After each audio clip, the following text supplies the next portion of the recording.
Hello people, this is your channel CATV and आज इस video में we are going to revise SA 700 सी। अब ऐसे 700 को हम नोट्स, सबके पास नोट्स होते हैं। देन नोट्स के बाद जब हम क्वेश्चन करने आते हैं तो हमको समझ में आता है कि यार नोट्स इतने रेलेवेंट नहीं है, क्योंकि क्वेश्चन तो बहुत ही स्पेसिफिक सिचुएशनल बेस्ड पूछ रहे हैं। वहाँ पे ड्राफ्टिंग पूछी जा रही है और जनरली हम हमारे एसेस में ये सब कवर नहीं करते या उसको इतना एम्फेसाइज नहीं करते। सो इसके क्वेश्चंस करना हैंस रेलेवेंट हो जाते हैं।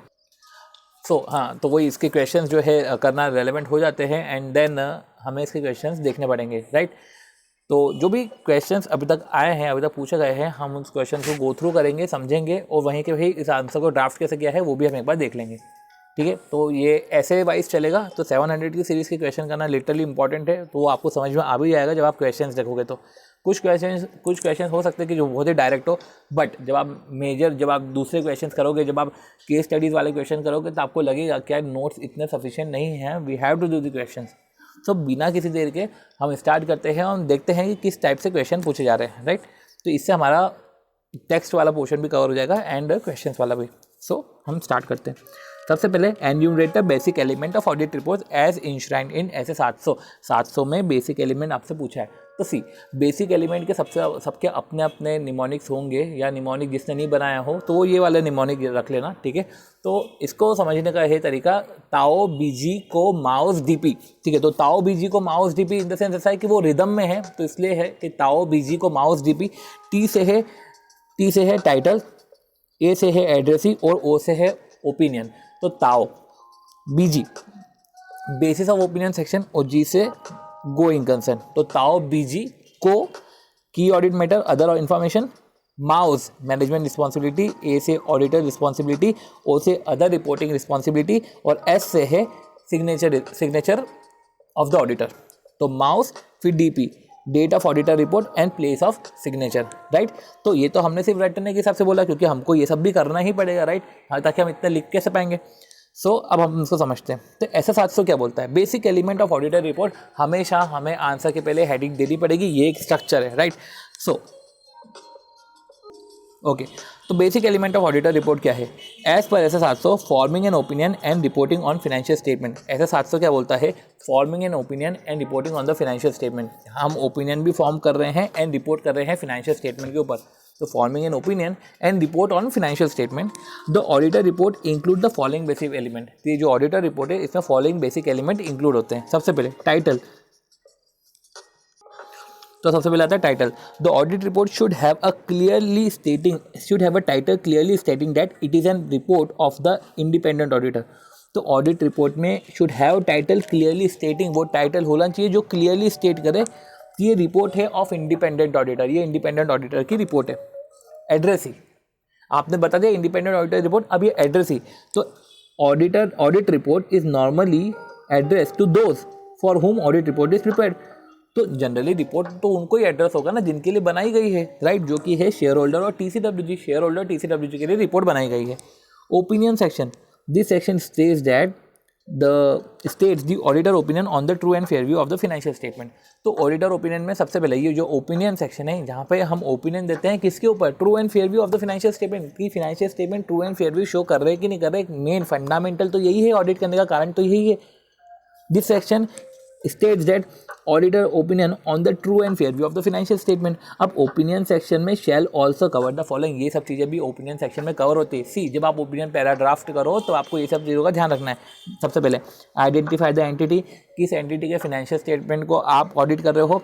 स्टेट द फाइनेंशियल स्टेटमेंट, कौन से फाइनेंशियल स्टेटमेंट आप ऑडिट कर रहे हो, तो किस एंटिटी के financial statement. State the financial statement, identify the title of each statement. जो भी आप फाइनेंशियल स्टेटमेंट ऑडिट कर रहे हो उसका टाइटल आपको लिखना पड़ेगा, जैसे कि balance sheet, P&L, cash flow statement including standard of changes in equity, ये सब चीज़ें आपको बतानी पड़ेगी। फिर reference to the notes including the summary of significant accounting policy. Notes का रेफरेंस डालना, साथ ही साथ reference to the notes including summary of significant accounting policy. Specify the date and period, वो डेट और पीरियड भी बताना पड़ेगा जिस पीरियड का आपने ऑडिट किया है, राइट। ये ओपिनियन पैरा होता है। अब basis of opinion section, basis of opinion section में the auditor report should include a section. ये सेक्शन है, auditor report should include a section following the opinion section. मैंने जो ऊपर ओपिनियन दिया है उसका बेसिस क्या है? Basis for opinion section with the heading basis of opinion, ठीक है। उसके अंदर हेडिंग होनी चाहिए basis of opinion. That states that that states that the following opinion section में ये सब चीज़ें होनी चाहिए। सबसे पहले states that audit was conducted in accordance with ऐसे, हमको ये बताना पड़ता है कि जो ऑडिट कंडक्ट हुआ है वो ऐसे के मुताबिक हुआ है, जो ऑडिट हुआ है वो ऐसे के अकॉर्डिंग हुआ है। सही है।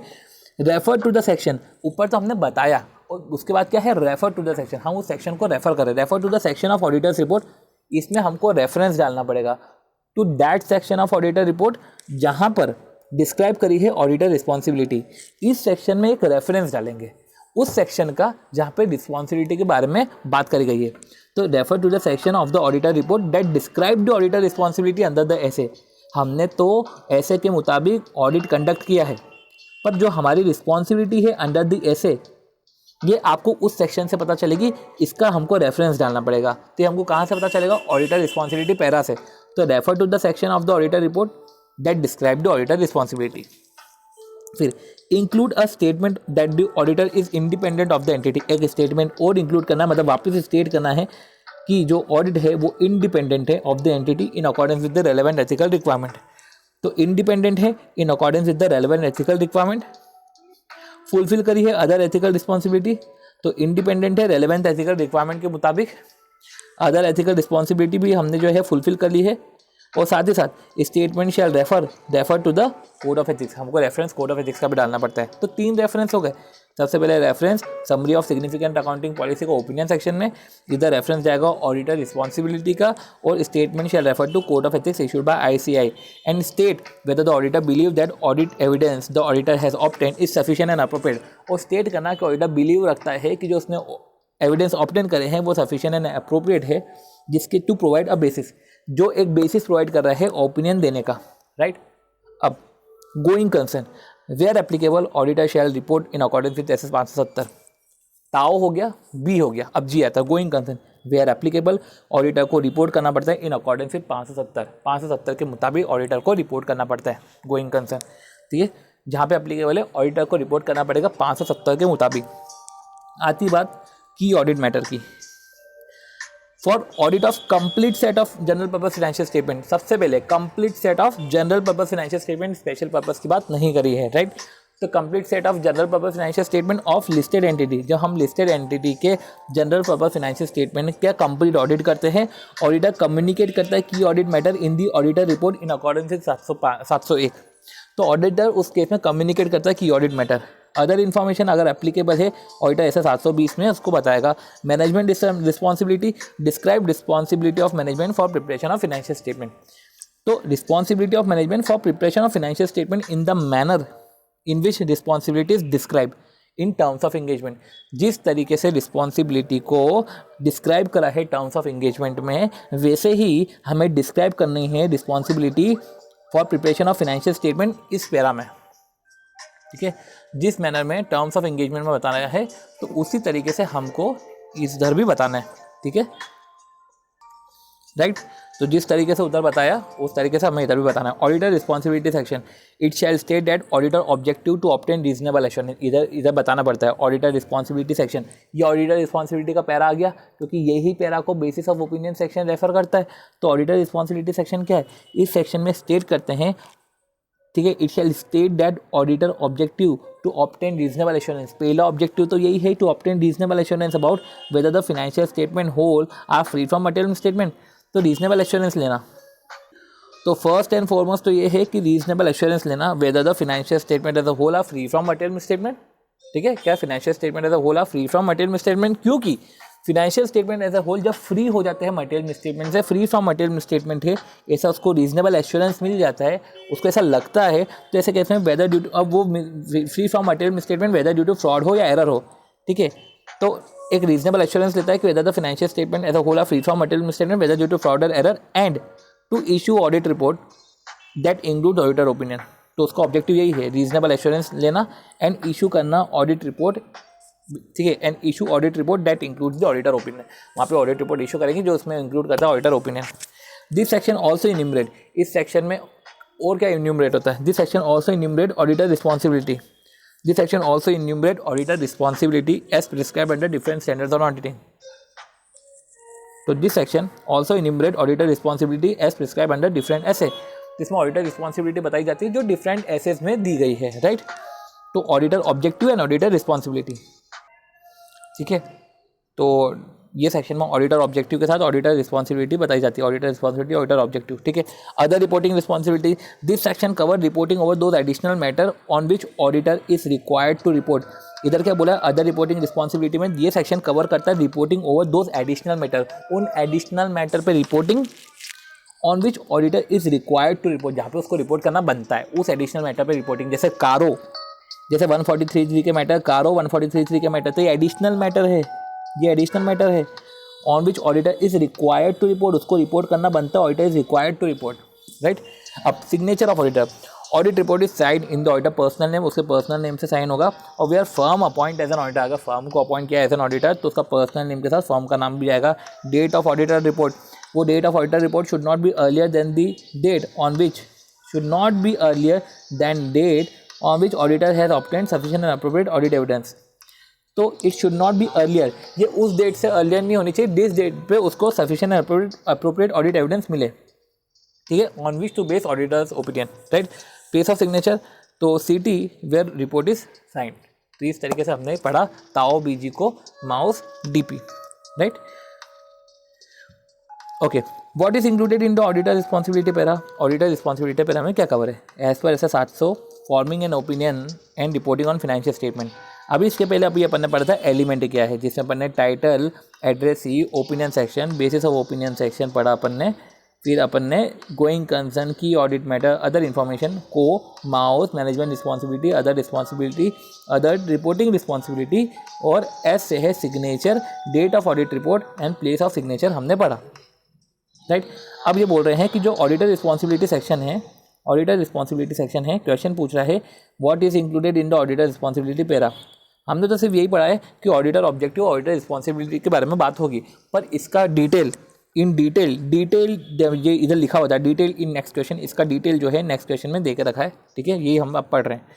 तो auditor responsibility para as per SA 700 forming an opinion and reporting on financial statement, की एक ओपिनियन फॉर्म करना and reporting on the financial statement, तो फाइनेंशियल स्टेटमेंट पे ओपिनियन देना एंड रिपोर्टिंग करना, ठीक है। The auditor responsibility para shall state the following, state that objective और ऑडिटर, सबसे पहले ऑडिटर का ऑब्जेक्टिव, ठीक है, ऑडिटर का ऑब्जेक्टिव है, ठीक है। और ऑडिटर का ऑब्जेक्टिव क्या लिखा है, state that the objective of auditor is to obtain reasonable assurance about whether the financial statement as a whole are free from material misstatement, whether due to fraud और error, and issue audit report that include the auditor's opinion. तो क्या बोला है, the objective of auditor is to obtain reasonable assurance, तो objective क्या है auditor का, to obtain reasonable assurance about whether the financial statement as a whole are free from material misstatement, ठीक है। तो पहला ऑब्जेक्टिव तो यही है, to obtain reasonable assurance whether the financial statement as a whole are free from material misstatement, whether due to fraud और error, and issue an audit report, obtain करना reasonable assurance, और उसके बाद हम ऑडिट रिपोर्ट इशू कर देंगे, that include auditor opinion, ये पहला ऑब्जेक्टिव हो गया। दूसरा, state that reasonable assurance is a high, और साथ ही साथ उसको ये भी लिखना पड़ेगा स्टेट दैट, ठीक है। देखो पहला ऑब्जेक्टिव तो ये है रीजनेबल एश्योरेंस ऑब्टेन करना और ऑडिट रिपोर्ट इशू करना, दूसरा ऑब्जेक्टिव है। अब B, state that reasonable assurance is a high level of assurance, जो एक रीजनेबल एश्योरेंस है वो एक हाई लेवल ऑफ एश्योरेंस है, but this is not a guarantee, ये एक हाई लेवल ऑफ एश्योरेंस है, ये कोई गारंटी नहीं है। That an audit will always detect a material misstatement which when it is exist, ये reasonable assurance high level of assurance है, ये कोई गारंटी नहीं है कि ऑडिटर विल ऑलवेज डिटेक्ट, कि ऑडिटर तो हमेशा डिटेक्ट करेगा, अब मटेरियल मिसस्टेटमेंट जब भी एग्जिस्ट होगा ऑडिटर डिटेक्ट कर लेगा, ऐसा भैया ऐसा कुछ भी नहीं है। फिर C, state that misstatement can arise from fraud और error and will be consider when appear material in accordance with the applicable FRF, तो ये जो मिसस्टेटमेंट है ना जो अराइज हो रहा है फ्रॉड और एरर से, will be consider when appear material, तो मिसस्टेटमेंट अराइज फ्रॉम फ्रॉड और एरर ये तभी कंसीडर किया जाएगा व्हेन अपीयर मटेरियल, क्योंकि इन accordance with the applicable FRF, ठीक है। क्योंकि अपन ने पढ़ा है कि रीजनेबल एश्योरेंस लेता है whether the financial statement as a whole are free from material misstatement, कि वो मटेरियल मिसस्टेटमेंट से फ्री है क्या, तो सबसे पहले उसने रीजनेबल एश्योरेंस को तो बता दिया, रीजनेबल एश्योरेंस को तो डिफाइन कर दिया कि रीजनेबल एश्योरेंस का मतलब क्या होता है। अब financial statement as a whole are free from material misstatement, ये फ्री फ्रॉम मटेरियल मिसस्टेटमेंट को बताया है कि मटेरियल मिसस्टेटमेंट जो भी है वो, ठीक है, misstatement can be arise from fraud और एरर, जो मिसस्टेटमेंट अराइज हो सकता है, विल बी कंसीडर, वो तभी कंसीडर किया जाएगा जब वो मटेरियल हो, इन accordance with the applicable FRF, जब वो मटेरियल हो तभी हम उसको भाई कंसीडर करेंगे, अदरवाइज हम उसको कंसीडर नहीं करेंगे, ठीक है, क्योंकि हम भी यही बोल रहे हैं फ्री फ्रॉम मटेरियल मिसस्टेटमेंट। ठीक, फिर state that as a part of audit in accordance with SAs the auditor exercise professional judgment. As a part of audit in accordance with SAs, तो as a part audit in accordance with SAs the auditor exercise professional judgment. Auditor अपना professional judgment लगा रहे हैं and maintain professional scepticism throughout the audit. ठीक है, तो audit अपना काम इन अकॉर्डेंस विद ऐसे कर रहा है, प्रोफेशनल जजमेंट लगा रहा है, प्रोफेशनल स्केप्टिसिज्म मेंटेन कर रहा है। ठीक है, अब describe the audit by stating the auditor responsibility. अब describe the audit by stating the auditor responsibility, जहाँ पे हमको ऑडिटर की रिस्पॉन्सिबिलिटी बतानी पड़ेगी। अब describe an audit by stating the auditor responsibility. अब आता है मेन चीज़ कि ऑडिटर रिस्पॉन्सिबिलिटी क्या है। सबसे पहले identify and assess the risk of material misstatement of financial statement whether due to fraud और एरर। तो आइडेंटिफाई एंड असेस करना है risk of material misstatement of financial statement whether due to fraud और error. तो ये हमने identify किया है रिस्क ऑफ मटेरियल मिसस्टेटमेंट जो फ्रॉड से हो या एरर से हो। ठीक है, तो risk of material misstatement of financial statement whether due to fraud और एरर। सी, तो to identify and assess risk of material misstatement, हम रिस्क ऑफ मटेरियल मिसस्टेटमेंट को आइडेंटिफाई असेस करेंगे वेदर ड्यू टू फ्रॉड और error.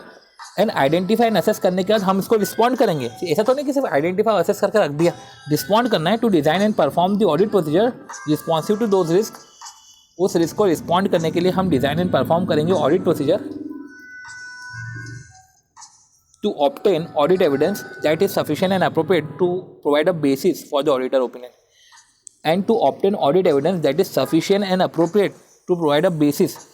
तो risk of material misstatement को identify and assess किया, फिर हमने ऑडिट प्रोसीजर बनाई उसको रिस्पॉन्ड करने के लिए, और एविडेंस ऑब्टेन करे जो सफिशिएंट एंड अप्रोप्रिएट है to provide a basis of auditor's opinion.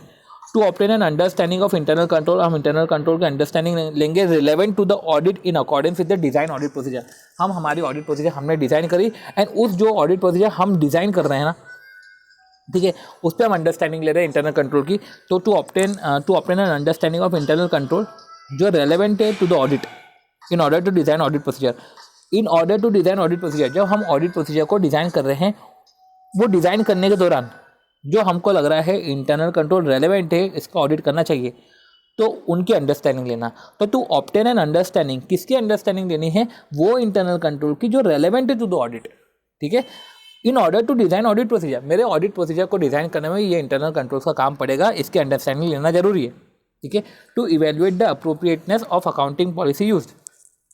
तो क्या बोला है, to evaluate the appropriateness of accounting policy use and reasonableness of accounting estimate. तो to evaluate appropriateness of accounting policy, ठीक है, तो to evaluate the appropriateness of accounting policy use and the reasonable of accounting estimate and related disclosure made by the management.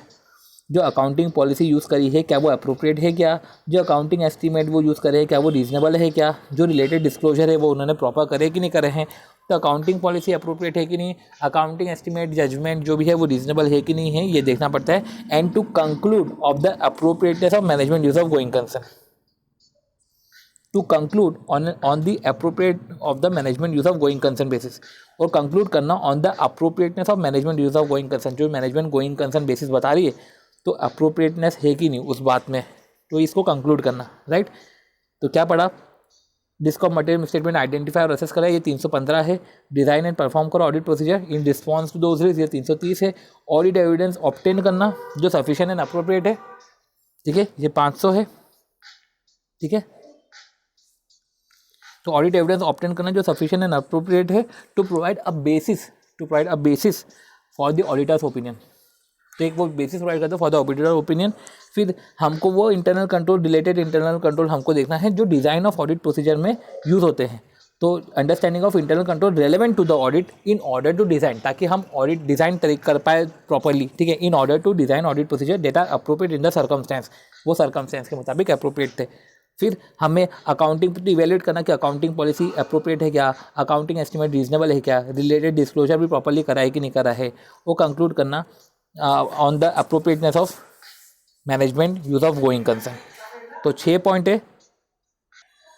तो आता है 315, 330, 500। फिर internal control की बात आती है, इसको भी हम 500 में ले सकते हैं क्योंकि इंटरनल कंट्रोल की डेफिनेशन 500 में ही है।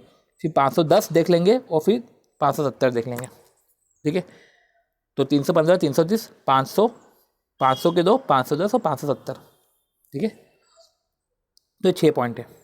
अब right note on unqualified opinion in the context of auditor's report, इधर मेरे को अनक्वालिफाइड ओपिनियन देना है, क्वालिफाइड ओपिनियन नहीं देना। और ये एक आखिरी क्वेश्चन, इसके बाद एक आखिरी क्वेश्चन, राइट। तो हमारी 700 की सीरीज ओवर हो जाएगी।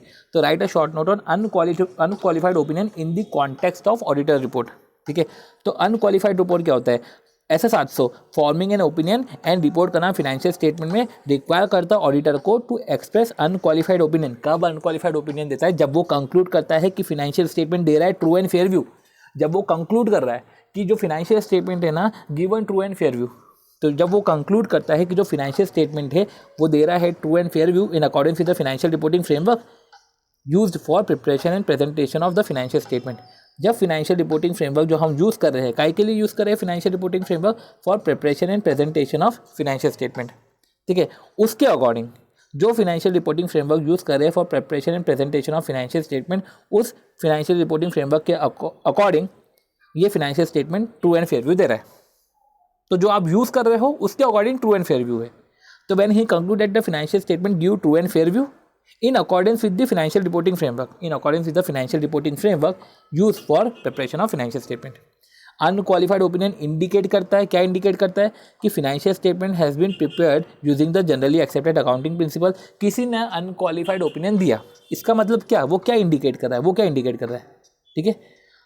आपने ये तो बोल दिया कि financial statement true and fair view दे रहा है फाइनेंशियल रिपोर्टिंग फ्रेमवर्क के अकॉर्डिंग, राइट। तो फाइनेंशियल ऑडिट क्या इंडिकेट करता है? सबसे पहले ऑडिटर अनक्वालिफाइड ओपिनियन इंडिकेट करता है फाइनेंशियल स्टेटमेंट प्रिपेयर हुए हैं using the gap and being constantly followed. तो जो फाइनेंशियल स्टेटमेंट है वो गैप के अकॉर्डिंग प्रिपेयर हुए हैं and constantly followed. Financial statement statutory requirement को कंप्लाई कर रहे हैं, रेगुलेशंस को कंप्लाई कर रहे हैं, और सारे material matter relevant to proper presentation of financial statement subject to statutory requirement if applicable have been adequately disclosed, ठीक है। तो गैप के अकॉर्डिंग फाइनेंशियल स्टेटमेंट प्रिपेयर्ड है, कॉन्स्टेंटली फॉलो कर रहे हैं, सारे रिलेवेंट स्टैट्यूटरी रिक्वायरमेंट को कंप्लाई कर रहे हैं फाइनेंशियल स्टेटमेंट, ठीक है। और all material matter relevant to the proper presentation of financial information subject to the statutory requirement if applicable have been adequately disclosed, ठीक है। तो फाइनेंशियल स्टेटमेंट प्रिपेयर हुए हैं गैप के अकॉर्डिंग, फाइनेंशियल स्टेटमेंट कंप्लाई कर रहे हैं स्टैट्यूटरी रिक्वायरमेंट एंड रेगुलेशंस को, ठीक है। तीसरा, material matter relevant to the proper presentation of financial statement subject to statutory requirement if applicable has been adequately disclose. जो मटेरियल मैटर थे जो रेलेवेंट है फॉर द प्रॉपर प्रेजेंटेशन, उसका full disclosure करा है। तो full disclosure of material matter, ठीक है, और स्टैट्यूटरी कंप्लायंस और गैप, ये तीन चीज़ें इंडिकेट करता है। या तो अपन ऐसा बोल सकते हैं कि एफआरएफ के मुताबिक ट्रू एंड फेयर व्यू देने का मतलब होता है ये। अब 153, KPI लिमिटेड एक कंपनी है on in which international standards of auditing applicable है अलॉन्ग विद ऐसे। तो उसको इंटरनेशनल स्टैंडर्ड्स भी अप्लीकेबल होते हैं, एसएस भी अप्लीकेबल होते हैं अलॉन्ग विद ऐसे। कंपनी ने न्यू ऑडिटर को अपॉइंट किया for audit of financial statement and after doing all appointment formality in the auditor report auditor refer the international standards of auditing. तो ठीक है, ISA भी applicable था, standards on auditing भी applicable था, पर ऑडिटर ने रेफर किया है ISA in addition to the SAs issued by ICAI।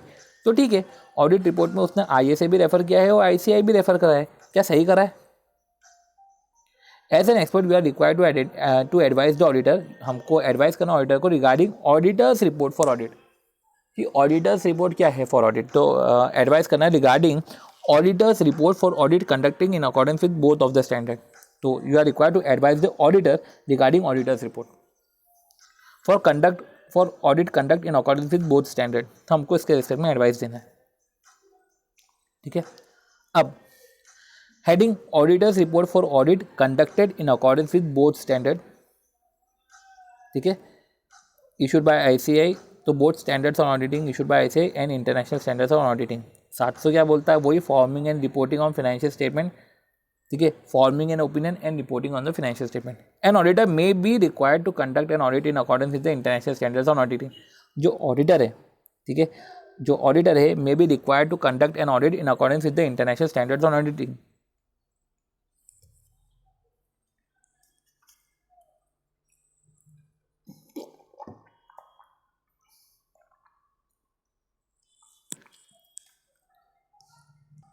तो क्या है, ठीक है, an auditor may be required to conduct an audit in accordance with the ISA in addition to SAs जो इशू करा है। If this is the case auditor report may refer to SAs in addition to ISA। तो may refer, auditor report may refer, but the auditor shall do so only if there is no conflict. ये तभी कर सकता है, refer कर सकता है SAs in addition to ISA, but auditor shall do so only if there is no conflict between the requirement in the ISA and those of SA।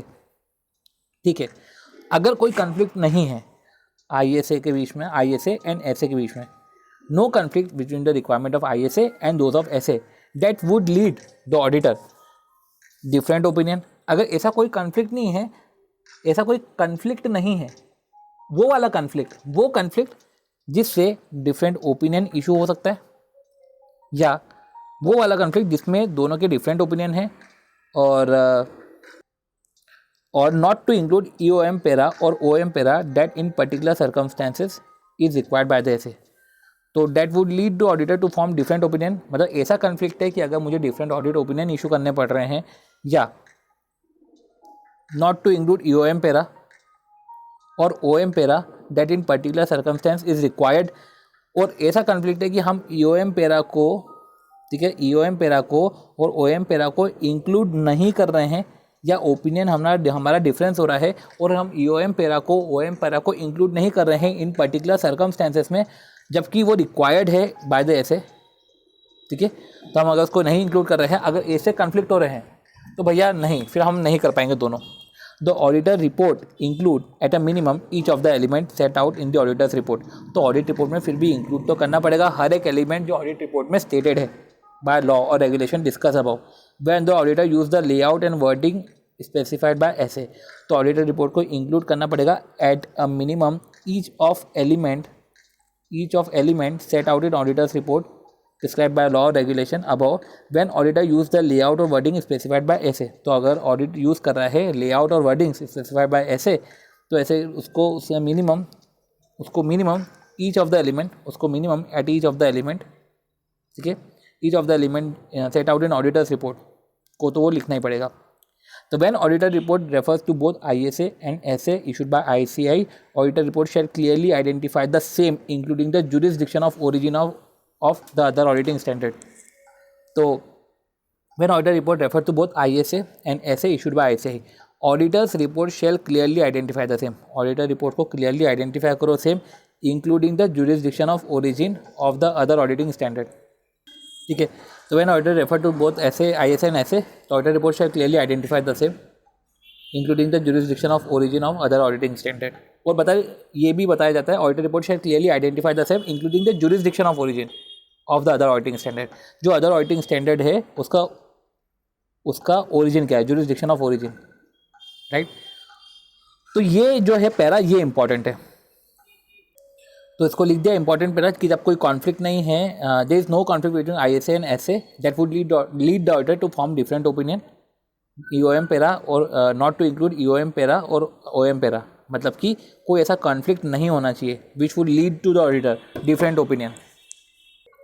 ठीक, तो अगर डिफरेंट ऑडिट ओपिनियन इशू हो रहा है, या नॉट टू इंक्लूड, कॉन्फ्लिक्ट ऐसा है कि not to include EOM para और OM para in the particular circumstance is required by the SA। ऐसे में तो जरूरी है, पर ये मना कर रहा है, तो ऐसा कॉन्फ्लिक्ट है तो भैया हम फिर नहीं करेंगे। ठीक है, क्योंकि ये कॉन्फ्लिक्ट की बात इसलिए कर रहे हैं क्योंकि लिखा हुआ है कि ऑडिटर रिपोर्ट रेफर कर सकता है SA in addition to ISA, but the auditor shall do so only, वो तभी कर सकता है। मतलब कि कल को अगर कभी डिफरेंस है तो फिर ऐसे का नाम नहीं आएगा बीच में, क्योंकि ऐसे तो दूसरी बात कर रहा था, दूसरी बात कर रहा है तो फालतू उसका नाम इधर नहीं आएगा। यार देखो, हो गया ये थोड़ा सा वीडियो लंबा, बट ये है कि आप इंटू 2 करके देख लेना अगर कभी आपको लंबा लगे तो। ठीक है, तो ऐसे में क्या होता है कि पूरा बोलने में भी हो जाएगा, एंड वो एक क्लियर जो है एक एक्सप्रेस करने का है, वो एक्सप्रेस करने का वो पर्टिकुलर